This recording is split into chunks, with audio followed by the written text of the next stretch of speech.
Gracias, señor presidente. Buenos días. Bueno, en primer lugar, quiero empezar reconociendo desde nuestro grupo parlamentario la importancia de esta convocatoria de oposiciones de secundaria que se ha producido precisamente este año. Aunque entendemos que no va a ser suficiente, por supuesto, para compensar la deficiencia de profesores funcionarios que hay en la enseñanza secundaria debido a los sucesivos años de recortes y de índices de reposición bajos, etcétera, impuestos por el Gobierno estatal.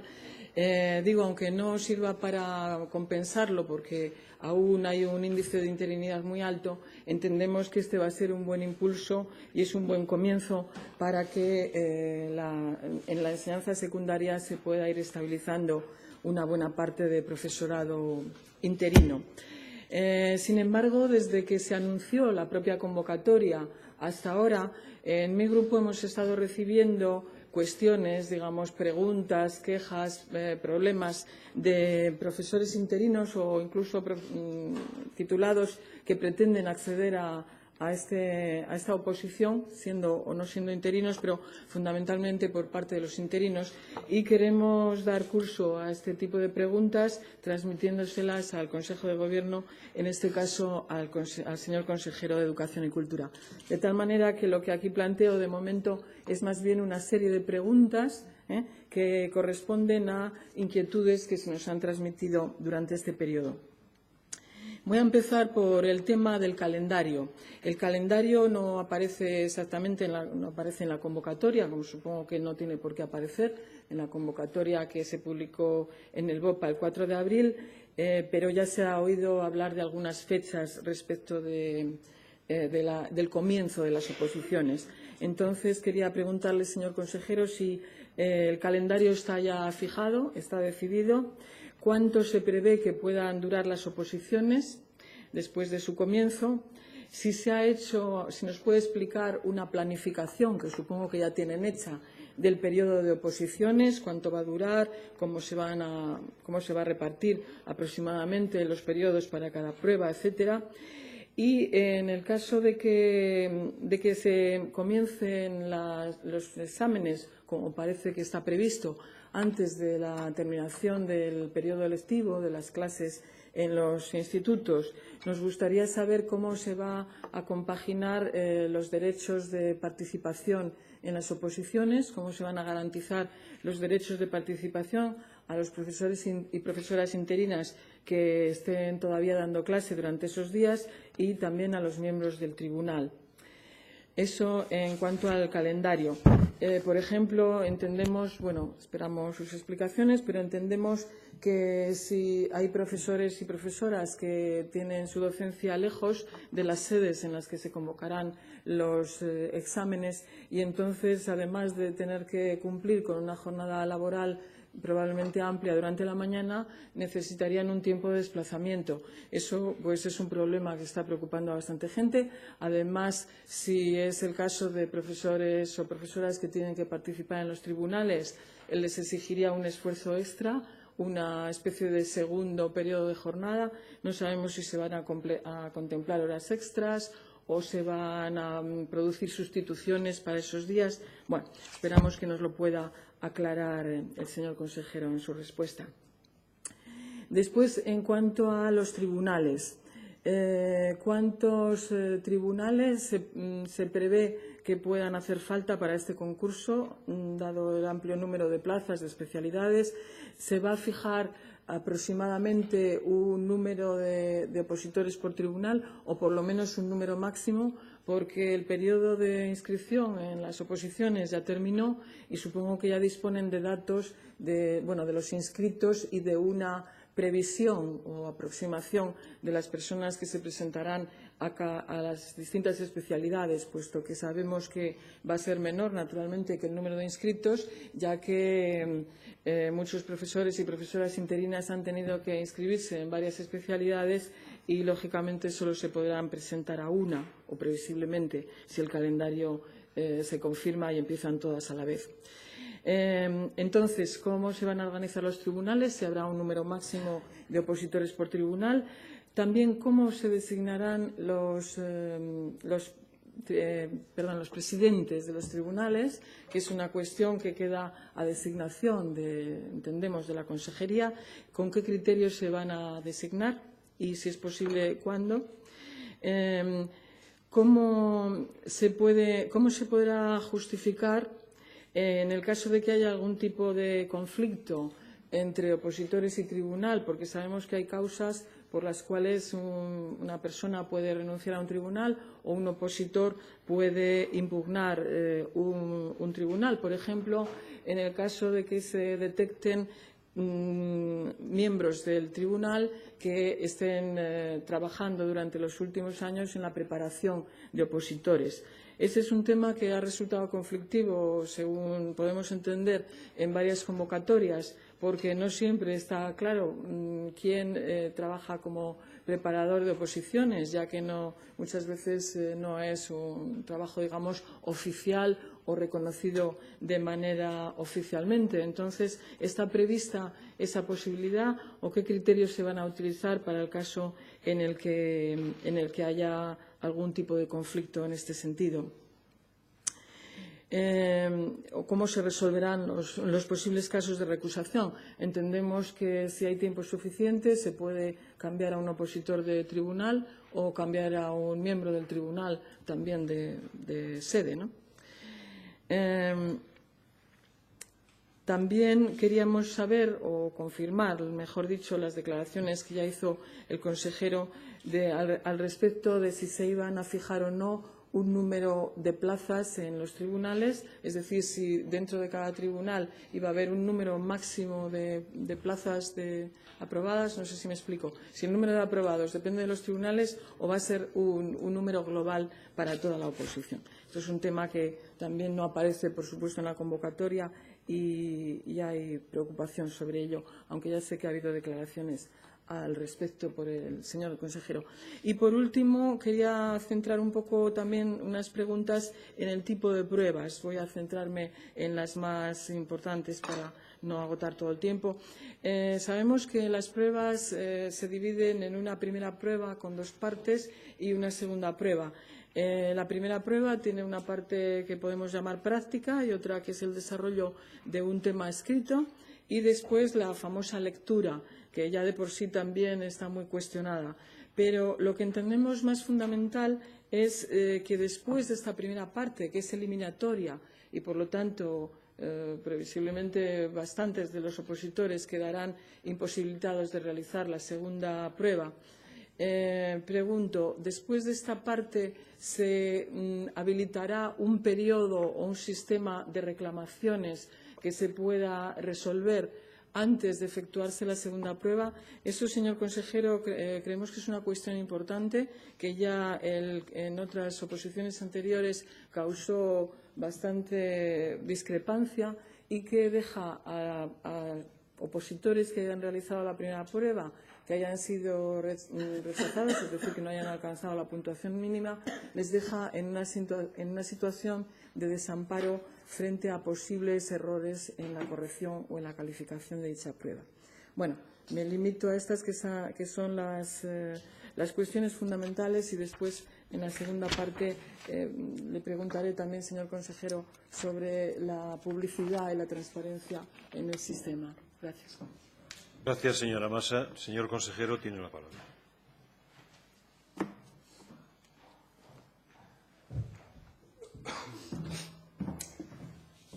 Sí, buenos días, presidente, miembros de la mesa, señorías. Bueno, intentaré contestarle a esta larga batería de cuestiones que me ha formulado con la precisión mayor de que sea capaz, porque no son pocas, señoría. Pero bueno, he tomado nota de todas ellas y le voy a contestar.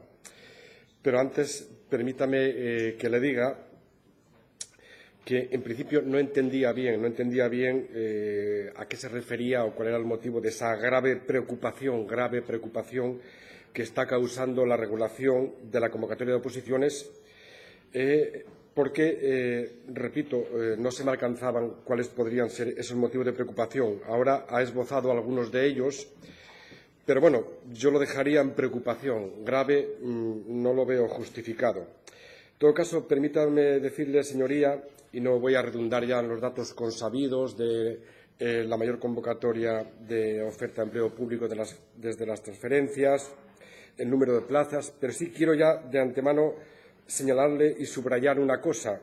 Hemos hecho un esfuerzo grandísimo de transparencia y de difusión de la información desde el inicio.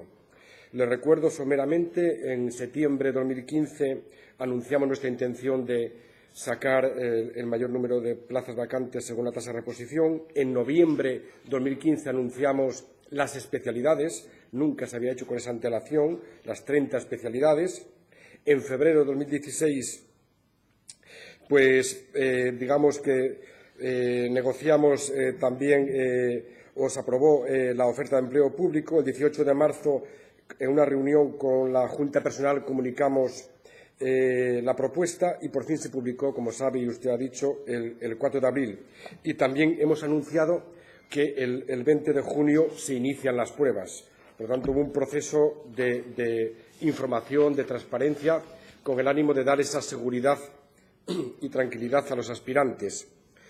También quisiera, muy brevemente, antes de contestar sus preguntas, señalar las novedades que incorpora este procedimiento y que son importantes. 9 novedades.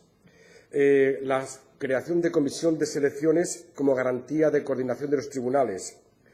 Las reuniones de coordinación que hemos mantenido ya y que luego le puedo explicitar con los presidentes de los tribunales números 1, los 30 tribunales establecidos.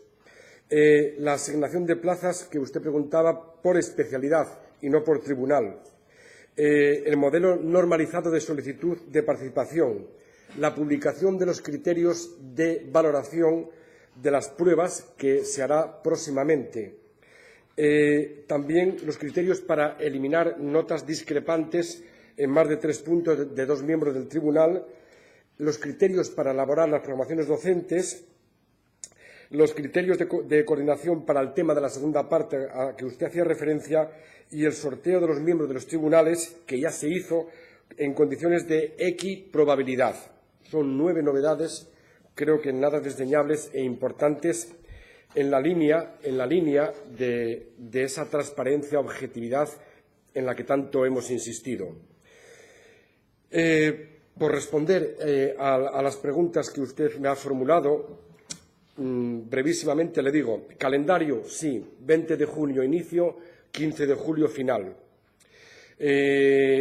Constitución de los tribunales estará obviamente hecha en tiempo y forma antes del proceso selectivo, porque una vez constituidos será el momento de elaborar esos criterios de valoración para la actuación de los aspirantes y hacerlos públicos con antelación suficiente al día 20 de junio. Participación de los interinos. Está previsto en nuestro ordenamiento jurídico los permisos oficiales por razón de examen.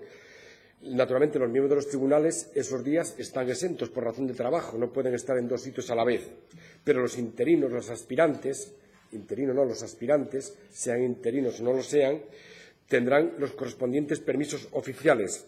Y, de hecho, le adelanto también que la semana próxima tendremos una reunión con el Comité de Directores de Secundaria para convenir con ellos criterios sobre el final de curso y procedimientos más adecuados para conciliar, de una parte, el derecho a la educación de todos los alumnos y, de otro, el derecho a la asistencia a este procedimiento selectivo de por sí ya, obviamente, duro y complicado para sus aspirantes.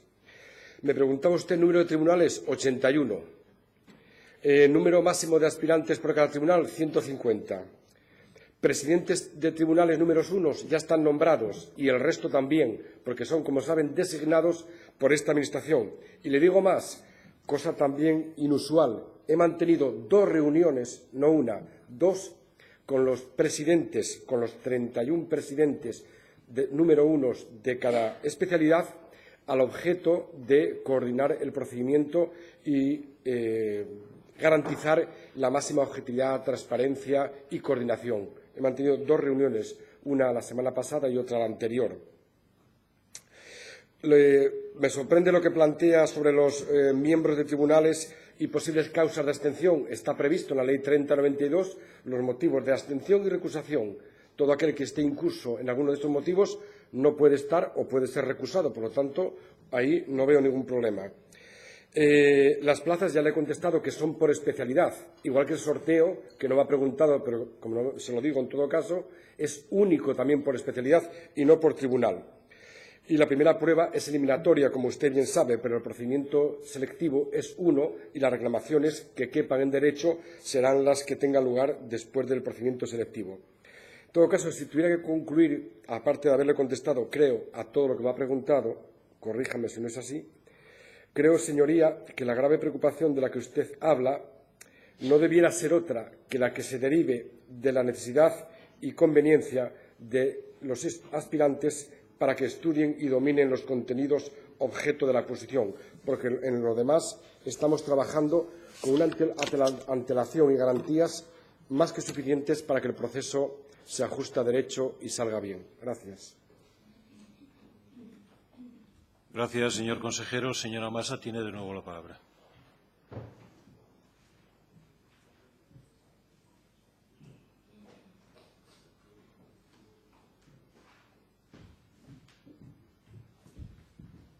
Gracias, señor presidente. Muchas gracias, señor consejero. Así me gustan a mí las respuestas contundentes, escuetas y concretas. En cuanto a los números de plazas, número de tribunales, ya veo que está todo preparado. Como dije en mi primera parte, desde mi grupo parlamentario no es que queramos poner pegas, digamos, a la convocatoria. Al revés, nos parece que es muy positiva, sobre todo en relación con años anteriores.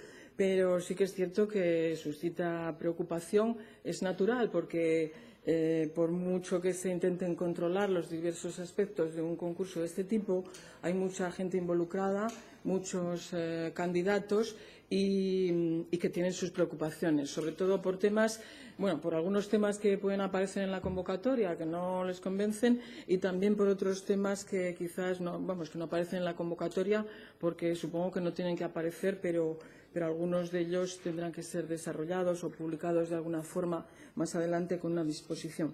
Bien, dicho esto, pues sí, me encuentro satisfecha por lo que usted nos ha respondido. Sigue sin quedarme claro el tema de las posibles recusaciones, porque supongo que sí tienen previsto un sistema para que, en caso de recusación, no ya los motivos de recusación, que ya sé que aparecen en la convocatoria y en otros documentos más generales, sino cómo se prevé resolverlo en los breves plazos que habrá cuando se tengan todos los candidatos asignados, cada quien a su tribunal, etcétera, etcétera. Bien, por lo que respecta a la respuesta que me ha dado de la posible reclamación de errores ante la primera prueba, la verdad es que eso pues, no nos deja satisfechos, ni a mí ni a la mayor parte de la gente que estaba preocupada por el tema, porque si bien se entiende como un examen único, eso es cierto, entonces las reclamaciones tendrían que ir al final de todo, pero también es cierto que si se reconoce un error de calificación en la primera prueba, la persona que ha sufrido ese error está completamente indefensa porque ya no ha podido realizar la segunda y, por lo tanto, aunque se le reconozca el error, ha perdido su oportunidad. Eso nos parece injusto y, bueno, le rogaría al señor consejero que lo reconsiderase a ver si hay alguna manera de poderlo corregir, si es posible, dando un plazo, por pequeño que sea, para la resolución de posibles errores en la calificación de la primera prueba. En cuanto a, en las preguntas, lo siento que le parecieron muchas porque todavía tenía preparadas algunas más que me he guardado para esta segunda parte, que se refieren fundamentalmente a la forma en que se van a publicar los criterios de valoración, los criterios de calificación, cómo se van a publicar, si se habilitará algún sistema de publicación de las calificaciones y de los llamamientos incluso al que se pueda acceder sin necesidad de estar presente en las sedes de los tribunales. Esto es una cuestión que, a nuestro entender, es más bien técnica. Se podría resolver para que la gente que se desplaza desde más lejos en Asturias, o incluso la gente que se desplaza desde fuera, estará más o menos cerca de la sede, pero la gente que se desplace desde lejos no tenga que estar desplazándose tanto tiempo porque disponga de la información solamente por escrito y en el propio lugar donde se desarrollan las pruebas, sino que se podría quizás habilitar un sistema informático, es decir, en el portal Educastur habilitar un método de información más moderno, más ágil y más cómodo para los opositores. En este caso también queríamos aludir a una cuestión importante, que es la de la privacidad dentro de la transparencia.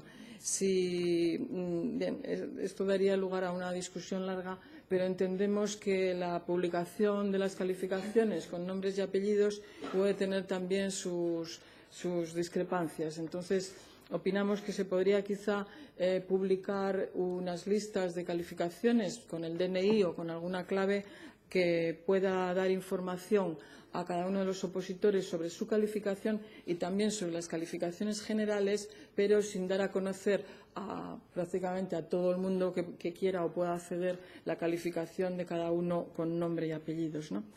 Y, por último, una cuestión también que se me quedó en el tintero en la intervención anterior y me parece importante, que sí aparece en la convocatoria de forma muy clara, es que solamente se considere causa justificada de no presentación a las pruebas a aquellas personas que estén hospitalizadas por embarazo o parto. Nos alegramos mucho de que se considere un parto como justificación de no presentación a las pruebas a efectos de no perder todos los derechos, por ejemplo, en el caso de interinidad. Pero entendemos que un accidente grave, una hospitalización por enfermedad o incluso un caso por mala suerte que pueda ocurrir como muerte de un familiar cercano deberían también entenderse como causas justificadas a efectos de que, aunque no puedas realizar la prueba, no pierdan sus derechos en caso de interinidad a seguir apareciendo en la lista de interinos. Muchas gracias. Gracias, señora Masa. Señor consejero, tiene la palabra.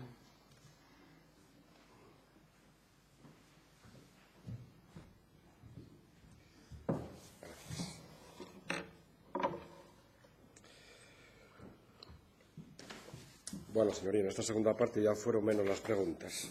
En todo caso, le contesto. Sobre la abstención y recusación, nuevamente me remito a la Ley 30/92. Están perfectamente establecidos los motivos de abstención o de recusación y son procedimientos ágiles y rápidos que tienen que producirse, obviamente, antes del proceso selectivo. Por lo tanto, ningún problema. Sobre la publicidad de los criterios de valoración, aspecto y un pilar básico, se harán a través del portal Educastur, aparte de su colocación y difusión en las sedes de los tribunales, que, por cierto, también, no se lo había dicho, hemos mantenido una reunión con los directores o directoras de los centros públicos que son sede de tribunal. ¿Con qué objeto? Bueno, pues para conciliar la actuación de los tribunales con la actividad lectiva todavía existente y para pedir su colaboración. Sobre la información prevista a los aspirantes, en principio tenemos como sede la que corresponda a cada tribunal, como punto de referencia básico y principal. No descartamos también ampliarla a través de la red Educastur. Y sobre la privacidad, es una cuestión que nos la hemos planteado, el hecho de suplir los nombres y apellidos por DNIs u otros códigos, y podemos estudiarlo. Y sobre la otra cuestión y última, otras razones de abstención, hay un precedente y es que los tribunales suelen y tienen capacidad para apreciar otras razones que puedan ser causa suficiente para justificar la inasistencia al día de la prueba. Por lo tanto, está previsto. Y en relación con esto, quiero decirle otra cosa que me parece importante y que hemos insistido mucho en la reunión con los 31 presidentes de tribunales números 1, y es que le hemos instado a todos a garantizar un trato exquisito y correcto para con todos los aspirantes. Enlaza esta con su última petición. Y nos parece importante. Nosotros somos Consejería de Educación y Cultura, siempre lo hemos dicho, y queremos distinguirnos por un trato deferente atento para con los ciudadanos y con los administrados, y les he instado, repito, de un modo estricto a que el trato con todos los aspirantes que se ven sometidos a una prueba y a un estrés inusual, ya de por sí duro, que se les facilitara todas las cuestiones, obviamente dentro del marco legal establecido, de modo que se hiciera todo más llevadero y de la mejor manera posible. Bien, dicho esto, señoría, yo hago votos porque el proceso y el procedimiento se ajuste a derecho y salga de la mejor manera posible. Muchas gracias. Gracias, señor consejero.